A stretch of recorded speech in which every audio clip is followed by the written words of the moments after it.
मैं हूं और मैं ही रहूंगा। बड़े शौक से सुन रहा था जमाना, तुम ही सो गए दास्तां कहते कहते। नमस्कार, मैं हूं श्वेता सिंह। अदाकारी की दुनिया आज शोक मना रही है अपने उस अदाकार के लिए जिनका नाम है इरफान खान। महज 53 साल की उम्र थी। आज भी शहर हो या कस्बे हो, हर थिएटर के बाहर उनकी उस अंतिम फिल्म के पोस्टर चस्पा हैं जो लॉकडाउन से ठीक पहले रिलीज की गई थी। आज भी तालियां गूंजती उसके लिए अगर ये थिएटर खुले होते, लेकिन उन तालियों को सुनने के लिए इरफान खान इस दुनिया में नहीं। हेलो भाइयों बहनों, नमस्कार। मैं इरफान। मैं आज आपके साथ हूं भी और नहीं भी।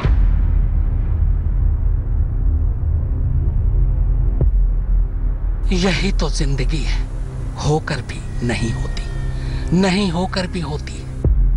मौत दबे पांव आती है और जिंदगी के बचे हुए हिस्से चुरा ले जाती है। सामने रह जाती है तो बस किसी इरफान खान की यादें। आप तो हमेशा रहेंगे इरफान, अपनी फिल्मों में, अपनी कहानियों में। Inside I'm very emotional and outside I'm very happy. अपनी अदाओं में, अपनी सदाओं में। बड़े शहरों की हवा और छोटे शहरों का पानी बड़ा खतरनाक होता है। हम तो आवारा हैं, आवारगी पसंद है, रातें अच्छी लगती हैं। जमाने की बातों में और हम सब के जज्बातों में। किस पे गुस्सा है? आदमियों पे गुस्सा है, लोगों पे गुस्सा है, किस्मत पे गुस्सा है, भगवान पे गुस्सा है, उसको निकाल दो। ऐसे कैसे कहते हैं कि चले गए आप। जिंदगी की ये रवायत है कि मौत से मिलन का रास्ता कब्रिस्तान तक पहुंचता है, लेकिन आपकी माटी में कलाकारी की, अदाकारी की, इंसानियत की, भावनाओं की, खुशियों की, गमों की, हंसी की, रुलाई की, न जाने कितने रंग हैं। उस कब्र से आपकी शख्सियत की खुशबू जमाने तक लोगों को महकाया करे। 53 साल की उम्र तो ऐसी है मानो जिंदगी का जोश कमर से थोड़ा ऊपर चढ़ा हो। अभी तो जी भर के जागने का वक्त था। आपने वक्त को चकमा दे दिया और सो गए सदा सदा के लिए, एक अनवांटेड मेहमान की बहकावे में आके। लेकिन मेरे शरीर के अंदर कुछ अनवांटेड मेहमान बैठे हुए हैं, उनसे वार्तालाप चल रहा है। देखते हैं किस करवट उठ बैठता है। जैसा भी होगा आपको इत्तला कर दी जाएगी। आज हंसी भी फूट फूट कर रोई होगी, आज रुदन भी अपनी पीड़ा से कराह उठा होगा। आज जिंदगी भी मुड़ मुड़ कर तुम्हारी तरफ देखती होगी कि खोया क्या है, और मौत को भी लगता होगा कि उसने ये क्या कर दिया। फिल्में तो आगे भी बनेंगी, अदाकार तो आगे भी मिलेंगे, लेकिन अदाकारी की दुनिया आज अपनी उस रियासत को हार गई जिसे इरफान खान कहते हैं।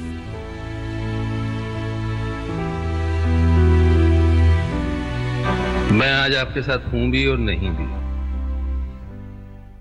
इरफान खान 2 साल से बीमार चल रहे थे। एक ऐसी बीमारी से जूझ रहे थे जिसका कोई मुकम्मल इलाज भी नहीं। हालांकि वो उससे लड़े, उससे उबरे, वापस आए, शूटिंग की, फिल्म रिलीज हुई, लेकिन उसके बाद उनकी हालत बिगड़ती चली गई। उनके हजारों लाखों फैंस ने उनके लिए दुआएं पढ़ी, लेकिन वो दुआएं भी आज बेजान हैं। बॉलीवुड में कोई ऐसा मकबूल नहीं होगा। बुधवार की सुबह हुई ही थी कि बॉलीवुड का सूरज अस्त हो गया। इरफान खान ने हमेशा हमेशा के लिए अपनी आंखें मूंद ली। बॉलीवुड को यकीन नहीं हो रहा है कि ये सब ऐसे कैसे हो गया। 2 साल पहले एक बीमारी आई, बड़ी खतरनाक। उसके क्रूर हाथों से इरफान खान को बचाया नहीं जा सका। मंगलवार को अचानक इरफान की तबीयत बिगड़ी तो उन्हें मुंबई के कोकिलाबेन अस्पताल में भर्ती करवाया गया। लेकिन 24 घंटे भी नहीं बीते कि पता चला कि इरफान खान दुनिया छोड़कर चले गए। कोकिलाबेन अस्पताल के मुताबिक इरफान खान पेट की समस्या से जूझ रहे थे। उन्हें कोलन इन्फेक्शन हुआ था। इरफान की रुखसत की जानकारी उनके करीबी दोस्त और बॉलीवुड डायरेक्टर शुजीत सरकार ने सबसे पहले ट्वीट करके दी। मेरा प्यारा दोस्त इरफान, तुम लड़े और लड़े और लड़े, मुझे तुम पर हमेशा गर्व रहेगा। हम दोबारा मिलेंगे। ओम शांति। इरफान खान को सलाम। कोई खास वजह नहीं है, कोई तनाव भी नहीं है। इरफान ने तो कई पीढ़ियों को अपनी अदाकारी की लत लगा दी थी। मन ऊब गया है। इसलिए उनके यूं चले जाने से उनके चाहने वाले सदमे में हैं। 2 साल पहले मार्च 2018 में इरफान को न्यूरो एंडोक्राइन ट्यूमर नामक बीमारी का पता चला था। इसकी जानकारी भी उन्होंने खुद ही दी थी। विदेश में इस बीमारी का इलाज कराकर वो भारत लौटे। भारत में उन्होंने अंग्रेजी मीडियम फिल्म में काम भी किया। Good morning dear principal madam, dear student, dear. लेकिन किसे पता था ये फिल्म उनकी जिंदगी की आखिरी फिल्म साबित होगी। Inside I am very emotional and outside I am very happy for my बिटिया तारू। बस आतरी अंग्रेजी आ गया मैं। जब भी उनसे बात होती थी बहुत इंटेंस सेशंस होते थे उनके। आसान नहीं था उनका इलाज, लेकिन मैंने उनके स्वर में कभी निराशा नहीं देखी। बहुत ही पॉजिटिव और आशावादी व्यक्ति थे और अंत तक उन्होंने पूरी आखिरी सांस तक अच्छी तरह से लड़ाई लड़ी है। एक जबरदस्त प्रोफेशनल थे।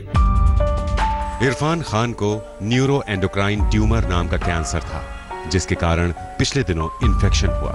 हालात बिगड़े तो उनको मुंबई के कोकिलाबेन अस्पताल में भर्ती कराया गया, लेकिन अस्पताल से जिंदगी की नहीं उनकी मौत की खबर आई। आज पूरी इंडस्ट्री, मैं कहूँगा पूरी बॉलीवुड नहीं बल्कि पूरा इंटरनेशनल भी, जहाँ पे उन्होंने अपना एक बहुत बड़ी छाप छोड़ी है, उनको मिस करेगा। उनके जैसा कलाकार, उनके जैसा व्यक्ति हम डेफिनेटली बहुत बड़े लेवल पे उनको मिस करेंगे। इरफान के अभिनय का लोहा दुनिया ने माना। ऐसा कौन सा सम्मान है जिसने उनके हाथों में जाकर खुद को धन्य नहीं माना। सर्वश्रेष्ठ अभिनेता के लिए राष्ट्रीय पुरस्कार से लेकर फिल्म फेयर अवार्ड तक ये कारवां आगे बढ़ता कि जिंदगी ने अपना रास्ता मौत की मंजिल पर रोक दिया। बॉलीवुड के महानायक अमिताभ बच्चन ने ट्वीट किया, इरफान का जाना अत्यंत विचलित और दुखी करने वाली खबर है। एक अनुपम प्रतिभा, एक गरिमावान सहयोगी, सिनेमा जगत में सफल योगदान देने वाले एक शख्स जो हमें बहुत जल्द छोड़कर चले गए। एक बड़ा शून्य छोड़ गए। मेरी प्रार्थना और दुआएं। शाम को उनको अंतिम विदाई देने के लिए पूरा बॉलीवुड ही उमड़ जाता, लेकिन कोरोना के कारण सिर्फ 20 लोगों को ही इजाजत दी गई थी। उनकी शख्सियत का अंदाजा आप इस बात से लगा सकते हैं कि एक साधारण आदमी से लेकर प्रधानमंत्री नरेंद्र मोदी तक हर कोई दुखी है।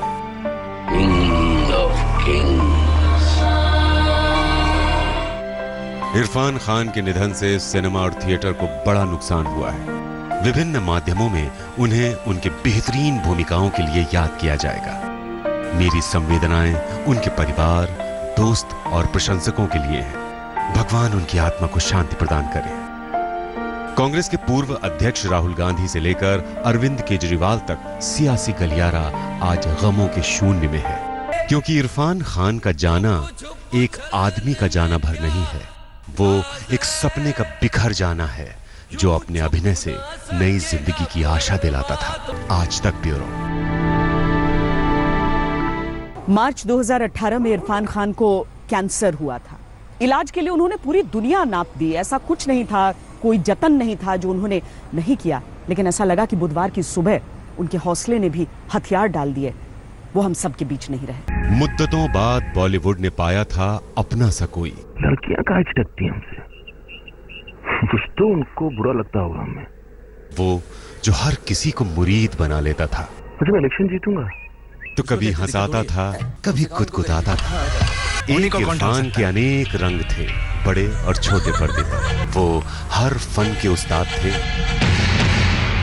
फिल्मों में कभी जिंदगी से जंग हारे हुए तो कभी विजेता बनकर उभरने वाले, अभिनय के लिए अधीर रहने वाला ये कलाकार अब हमारे बीच नहीं है। मंगलवार को तबीयत बिगड़ी तो उन्हें मुंबई के कोकिलाबेन अस्पताल में भर्ती कराया गया, लेकिन जिंदगी पर मौत भारी पड़ी। अस्पताल ने बताया कि इरफान खान पेट की समस्या से जूझ रहे थे। उन्हें कोलन इन्फेक्शन हुआ था। इस बार मौत विजेता बनकर लौटी। इरफान हार गए। इससे पहले 2018 में भी वो जिंदगी की जंग लड़े थे, लंबे अरसे तक। लेकिन तब इरफान ने मौत से अपने हिस्से मार्च 2018 में वो न्यूरो एंडोक्राइन ट्यूमर जैसी गंभीर बीमारी से पीड़ित हुए थे।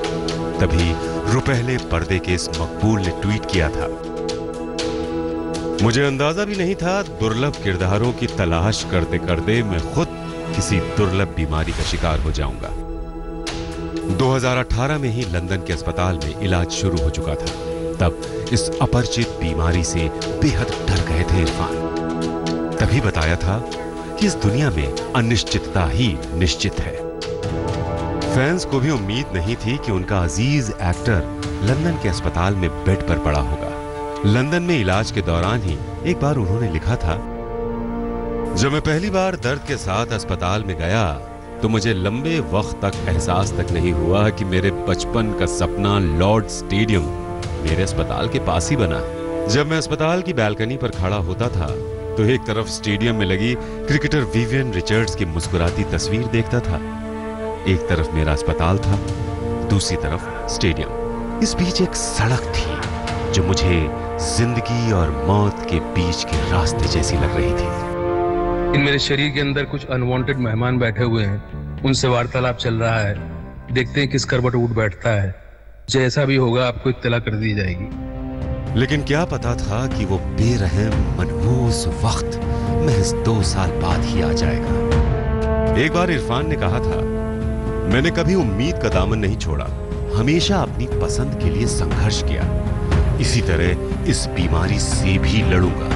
लेकिन एक सच्चे योद्धा की तरह लड़ते लड़ते वो इरफान सदा के लिए खो गए।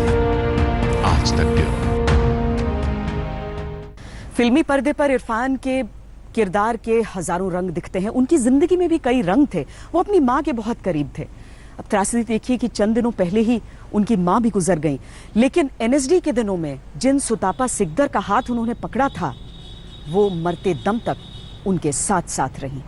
फिल्मी पर्दे पर अभिनय की ये जीवंतता असल जिंदगी के उन मूल्यों से आती है जिसको इरफान खान जीते थे। इरफान खान का जाना दर्शकों के लिए एक अभिनेता का जाना है, तो परिवार के लिए तो सब कुछ उजड़ जाना है। 2 साल पहले जब उनको कैंसर जैसी असाध्य बीमारी हुई तो उनकी पत्नी शुताबा सिकदर ने कहा था,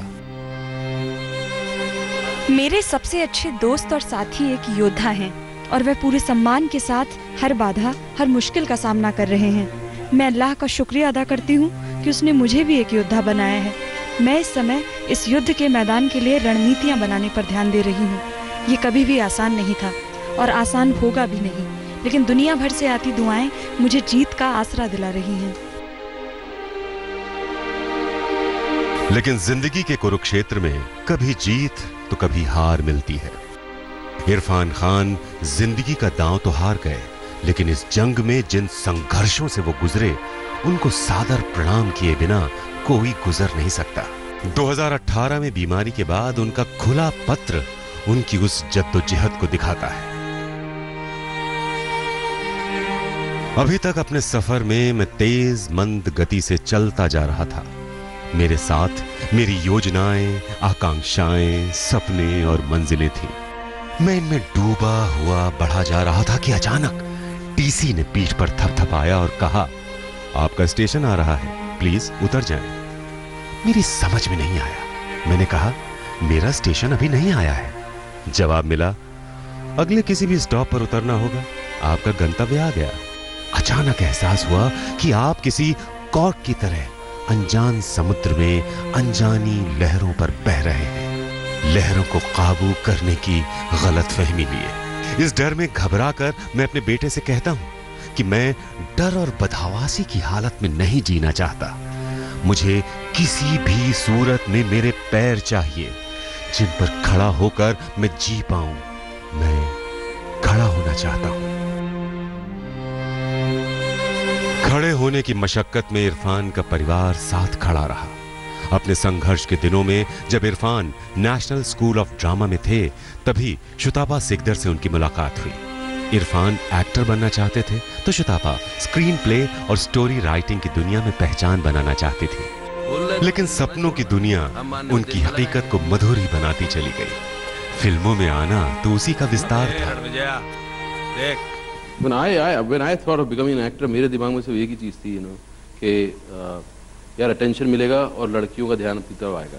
हाँ बिल्कुल, लड़कियों से मिलने को लड़कियों। लेकिन इन द प्रोसेस हुआ क्या कि जब आप ड्रामा स्कूल गए एंड जब पहली बार आपको पता चला कि एक्टर बनने के लिए आपको अपने आप को स्टडी करना पड़ता है, आप जो है इतने इन्फ्लुएंसेस से बने हुए हैं, आप then suddenly unravelling of yourself, then दूसरी चीजें धीरे धीरे इंपॉर्टेंट हो गई। जस्ट टू एक तो कि अटेंशन आपको मिलेगा वो चीज थी, लेकिन उसके साथ जो नया एक चैप्टर ऐड हुआ to understand yourself was I'm really grateful that I'm in this profession so that I could study myself. Otherwise अगर मैं कोई और प्रोफेशन में होता तो मेरा ध्यान कभी इस पे जाता ही नहीं, कि एक ऐसी भी चीज होती है जहां आपको अपने आप को देखना होता है। इरफान खान के 2 बेटे हैं।